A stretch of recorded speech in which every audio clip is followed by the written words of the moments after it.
Hi guys! For those who are new here, this is Serge On and in here we talk about everything surgical. So lahat ng sakit na kailangan ng opera. So for this episode of Maritas Files, pag-uusapan natin ang kinakaharap na sakit ni Doc Willie Ong. Well, we all know Doc Willie. He is a 60-year-old cardiologist or internist doctor who specializes in heart conditions. He is also a famous content creator and of course a public servant na tumakbo rin last election for the vice presidency post. Now this week lang ay ibinahagi ni Doc Willie na nakikibaka siya sa cancer. So may bukol na nakita sa harap ng backbone niya and that he is undergoing chemotherapy. So samahan niyo akong alamin kung ano ang kondisyon ni Doc Willie at kung gaano kadelikado ang kondisyon niya ngayon.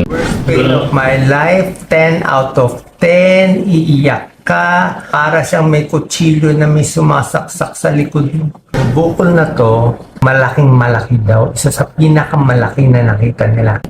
Saan siya nagtatago? Ba't di ko nakapat? Nalaman na yung kalaban, ang pangalan, sarcoma. Actually, August 29, Thursday, parang 4 na araw na kami dito sa hospital. Ang chief complaint ni Doc Willie is pain, so back pain, dahil sa bukol sa tiyan na kung tawagin ay sarcoma. So iisa-isahin natin yan mamaya, don't worry. Alamin muna natin kung paano nagsimula ang sakit ni Doc. Pagkatapos ng election, May 2022, okay naman ako. Wala naman akong naramdaman. Medyo okay naman ako, May, June, July. Although, ang feeling mo lang, lagi lang may mabigat. Parang may madilim, may mabigat. Pero napansin ko na mga 2023 na, mga April, medyo hirap na ako mag-medical mission. May hingal, may pagod, paglulun ko parang ayaw na. Okay, so initially walang sintomas. Ang tawag dyan as symptomatic. Pag may meaning wala. So meaning walang sintomas. So eventually bumibigat ang dibdib niya. So hinihingal siya. So pwede yan dahil sa tumutubong bukol. So pwede. Pero again, hindi yan ang first consideration mo. Kasi nga, non-specific ang symptoms. So hindi mo yan mapapansin. Kahit kasi doc na doktor na hindi niya napansin. So ang tawag dyan, insidious. Hindi yung movie. Insidious means gradual at hindi namamalayan. Nangihina, nahihilo, nagmamanas, namamaya, nawawala yung muscle. I-expect ko, ano lang to, aging. Pero nung birthday ko, 8 months ago, doon ako nakaramdam ng back pain. Matagal na ako masakit ng likod. Pero this time, biglang may masakit banda dito sa taas. Ito mga butas to ng mga biopsy. Dito pinakamasakit. Mga T10, thoracic 10 dito. So again, non-specific symptoms. Until 8 months ago, kung kailan sumakit yung likod niya. So ang backbone nyo guys, divided yan into 4 parts. Cervical, thoracic, lumbar, at sacral. So ang thoracic segment mo, meron yung 12 vertebrae. So banda rito yung sakit. So matatakot ka na ba? Hindi rin, kasi marami yung pwedeng cause. So pwedeng may bali, pwedeng may slip disc, pwedeng kidney stone, pwedeng pancreatitis, gallstone. So maraming pwedeng cause. Hindi ako makahiga sa gabi. Pag higa ako sa gabi, sasakit yun, upo ako, lazy boy, makatulog ako. Ito makatulog ako. October 2023, pag finalat mo ako, sasakit siya siguro for 1 hour, 2 hours, parang nag-spasm siya. Pero pag tinulugan mo, okay lang. So that's 8 months ago, kaya ko na lang humiga sa isang gabi mga 2 hours or 3 hours. Yan, so may additional clues ka na. So positional ang back pain ni Doc Willie. So sumasakit pag nakahiga. So although pwede pa rin siyang kidney stone or gallstone, mas magnanarok ka dyan sa possibility na baka sa gulugod mo yung problema. Kasi sumasakit siya pag nadadaganan. In between your vertebrae kasi guys, lumalabas dyan yung maugat mula sa spinal cord, papunta sa iba't ibang parte ng katawan. Pag naipit yan dyan dahil sa kahit anong sakit, so sasakit ang ugat mo dyan. Another clue mo dyan na most likely sa backbone yung problema mo is gumagrabe yung sakit at consistent na during paghiga. Pag stone yan, come and go yan. Hindi mo matatansya kung kailan sasakit at mawawala. Ang kay Doc Willie, nawawala pag umuupo. So most likely backbone talaga. Pero isip ko, muscle pain lang yan. Matigas yung kama mo. Palitan mo yung mattress mo. So sakit siya na sakit. Ginagawa ko pinapamassage. May ultrasound pa ako ng tiyan noon. 1 year ago, okay naman. Blood test, okay naman. Walang nakikita. Pero ang nagtataka ko, yung back pain ko, bakit tumaas? Dati ang back pain ko, dito lang sa baba. Nagtaka ako, yung back pain ko, biglang tumaas dito.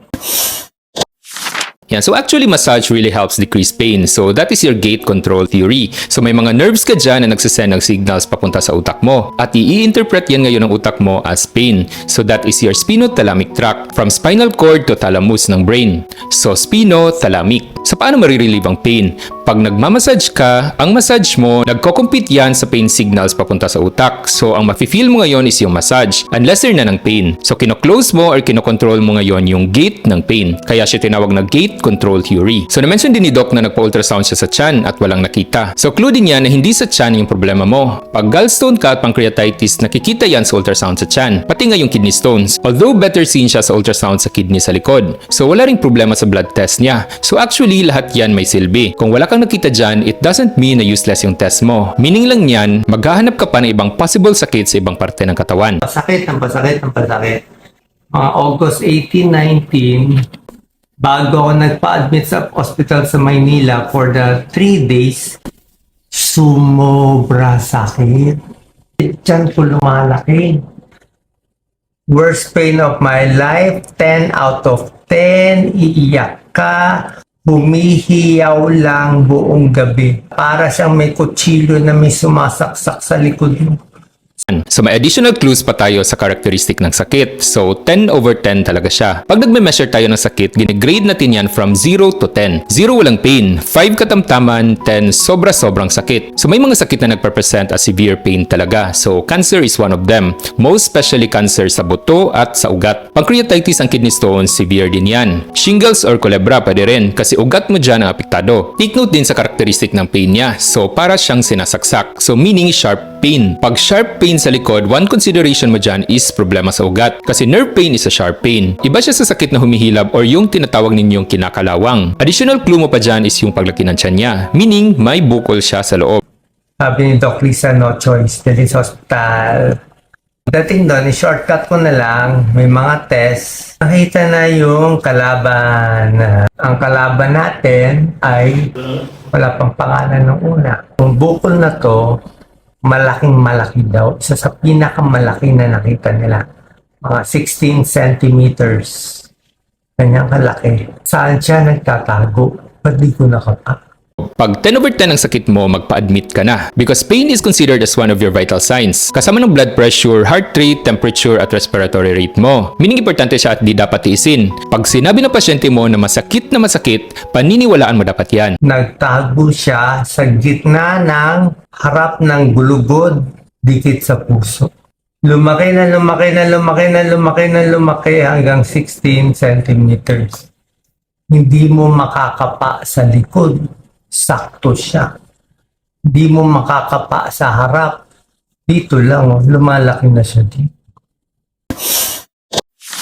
Ayan, may lab results na siya. Pero syempre hindi yan yung unang ginawa. Dahil nga may nakapang bukol, unang ginagawa dyan is ultrasound, then CT scan. In advanced institutions, MRI. So ayan, may MRI results si Doc. Okay, basa. So meron siyang bukol na roughly 10 by 16 cm sa harap ng backbone niya, kasing laki ng football. Mula T7 hanggang L1 at nakokompress ito ang aorta niya. Diyan ang T7. Diyan naman ang L1 or first lumbar vertebrae. So nasa prevertebral area siya, meaning nasa harap ng vertebra at nasa right ng aorta mo.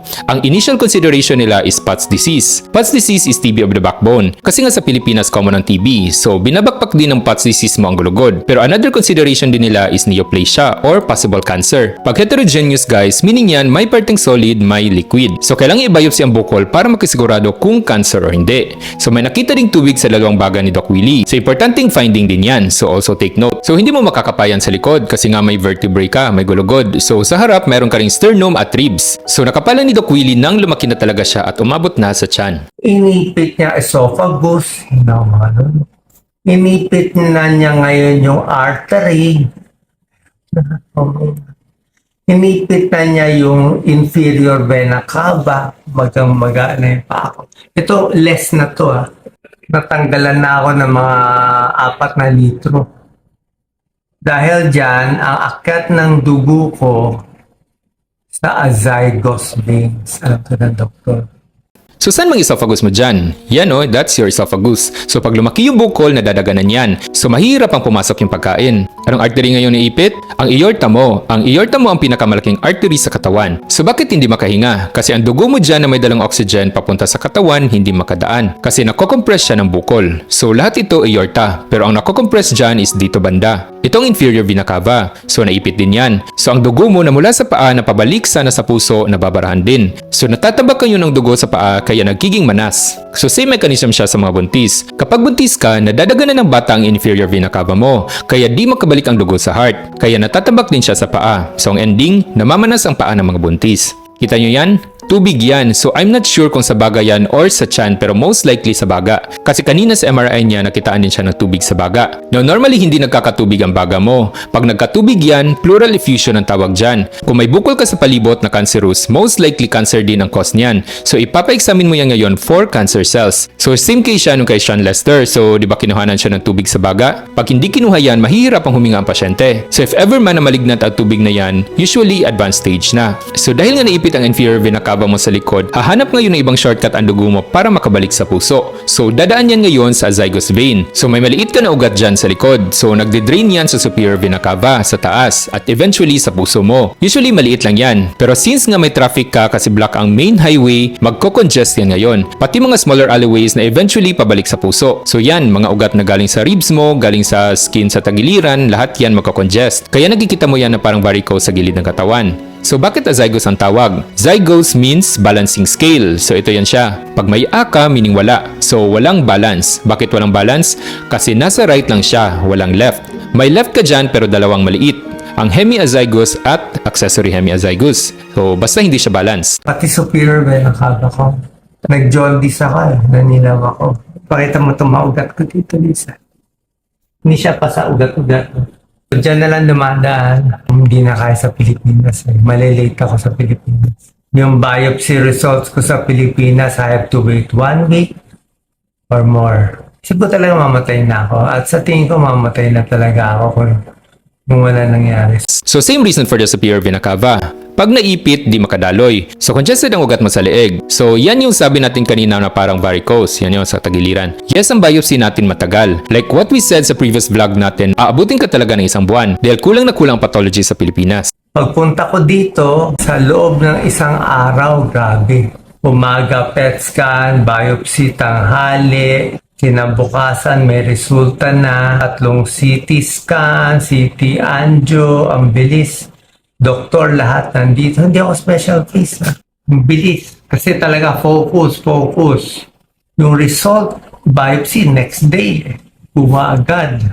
Tapos pinadala pa dugo ko for genetic testing abroad. Yan ang maganda pag hindi kinukurakot ang budget for health. Hashtag 90 billion PhilHealth funds kasi never po tayong hindi kinulang sa gamit at manpower. In an ideal setting, dapat 1 doctor for every 1,000 people. So sa Pilipinas, as of 2023, we have 1 doctor for every 28,000 Filipinos. So ang layo. Ibang-iba sa ospital at sa bansang pinag-admitan ni Doc Willie. Iba talaga pag first world country. Lahat ideal kasi they can afford for their citizens. I should know kasi dyan ako magtatrabaho. Pero note that although first world country siya, ang genetic testing niya sinubmit pa rin talaga abroad, meaning rare talaga ang sakit ni Doc Willie. Nalaman na yung kalaban, ang pangalan, sarcoma. Marami tayong sarcoma sa atin, pero yung ganitong sarcoma nagtatago na very aggressive, very big, na inipit na ang liver, ang inferior vena cava, lahat. Naipit pa yung puso ko. Nakapisa yung right atrium. Kaya siya rare because galing sa nerves. So let's break it down. So Doc Willie is diagnosed with sarcoma. If naaalala ninyo ang vlog natin about osteosarcoma, pag oma meaning bukol, pwedeng malignant or cancer, pwedeng benign. Pero pag may sarc ka na, meaning flesh, meaning galing sa laman, lahat ng may sarc, cancer. So maraming uri ng sarcoma kasi nga maraming uri ng laman. So pwede yung bone, pwedeng muscle, pwedeng taba, pwedeng blood vessel, pwedeng nerves. So ang dami pa. Para ma-differentiate mo yan, kailangan mong i-biopsy. So binayopsy si Doc Willie sa likod. So ayan o. At ang result ipinakita niya kanina.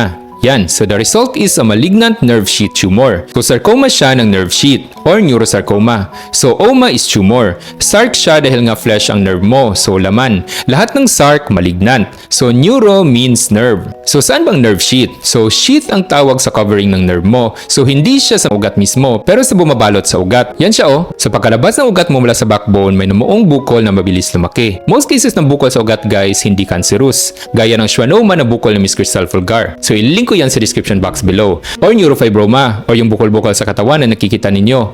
Hindi yan cancer. Pero itong sakit ni Doc Willie, cancerous at very aggressive. Wala akong risk factor. Tsaka wala kaming lahat. Tsaka hindi lang yun, nagtago. Pero ako kahit ano naman mabuhay, hindi mabuhay, okay na sa akin. At least, sabi ko sa inyo, di ako nasistong mali. Saan ko nakuha to? Tingin ko stress. Kaya kayo, huwag kayong magbabasa ng comments sa Facebook. Na-stress ako sa mga bashers. Nungkot ako, una, pero hindi. Kaya nga wala.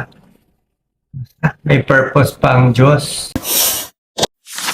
So walang risk factor si Doc Willie, wala siyang history ng radiation therapy, wala rin siyang lahi ng mga bukol-bukol sa ugat. Kasi yung neurofibroma na nabanggit natin kanina, prone din yan sila na mag-develop into neurosarcoma. So wala. So stress di umano. Yes, follow Doc Willie's advice. Not everything is your problem. By the words of one great philosopher, choose your battle, girl. Tuesday diagnosis. Wednesday, chemo na agad ako. Pag-video ako, makakalpo daw ako eh. 3 days chemo, I wait 3 weeks, 3 days chemo, pray, nagagaling. Pero sabi ng doktor ko itong sarcoma, mahirap na kalaban. Sa pinakamahirap na cancer, kulang ang research, kulang ang bagong gamot, medyo miracle. So surgery ang pangunang gagawin pag neurosarcoma. That is kung pwedeng tanggalin. So pag-aaralan ngayon yan ng surgeon mo kung kaya pa ba siyang tanggalin nang hindi nababakbak yung mga ugat dyan. Kasi pag nakadikit na yan sa vital organs, mabubutas mo yung puso, aorta, your vena cava, you will cause more harm to the patient. So recently nag-post si Doc Willie na inoperable na daw ang bukol niya. Pag ganyan, pwede pa rin mag-chemo para subukang paliitin. Pwedeng tingnan ulit sa MRI kung pwede pa bang tanggalin. Pero yes, gaya nga ng sabi ni Doc Willie, medyo miracle na siya. Sabi niya, kainin mo lahat ng gusto mo, kumain ka ng steak, kalimutan mo na yung diet. Okay, sorry kung mali na si payo ko before. Actually, okay naman payo ko nagda-diet. Pero hindi ako pwede kumain marami, mabobondat ako. Second chemo today, tatanggalin nila tubig ko. Side effect ng chemo, hingal. Even without chemo, hingal. Suka. Yes, kaya ako you will never hear me advise na kumain ng ganito, ng ganyan. Not that I don't believe in healthy living, but because nagiging second priority mo ngayon ang early detection. Kasi maraming cancer nasa lahi, nasa dugo. Yung iba sporadic, meaning wala ka talagang risk factors. May mga vegetarian na nagka-colon cancer. Take Miss Chatselayan for example. Miss Miriam Defensor Santiago never smoked, but she died of lung cancer. Sometimes we are too focused on eating healthy na nagiging kampante na tayo at hindi nagpapascreening. Sa Pilipinas, hindi kasi uso sa atin na magpa-screening for breast or colon cancer. Ang uso sa atin, pag may nararamdaman lang tayo, dyan lang tayo nagpapacheck up. That's the reality. Traidor ang cancer guys. Wala kang sintomas sa simula. So dapat unahan mong cancer kahit wala ka pang nararamdaman. Pagtungtong mo ng specific age, magpa-work up ka na. Sabi ng doktor ko, wala siya nakitang ganyang kalaki, ganyang kabilis lumaki. Gagaling ba ako? Hindi, I don't know. I don't care if I get well or not. Sabi ko nga, kaya ilalaban tayo eh. Sabi ko sa doktor, Dr. Ang, I'm ready to fight. Sabi ng doktor ko, may cancer ka, fight with me. So blessed. Is this negative or positive? Negative, may bukol. Pero positive, pamilya ko naging close. That's the good thing pag doktor ang pasyente mo or any medical personnel for that matter kasi alam nila kung anong pwedeng mangyari so pwede mong prangkahin which is yun naman talaga ang dapat mong gawin sa lahat ng pasyente mo dahil karapatan ng pasyente mong malaman kung ano yung kahihinat na nagsakit niya. Yes, it's not easy to tell the truth but it's the right thing to do. It buys time for the patient to spend time with his loved ones which is what we all want to achieve in the end. So God bless Doc Willie and give cancer a good fight. So that's it for today's episode of Marites Files. See you again next week for another meaty surgical chisem. Till next time, search on guys!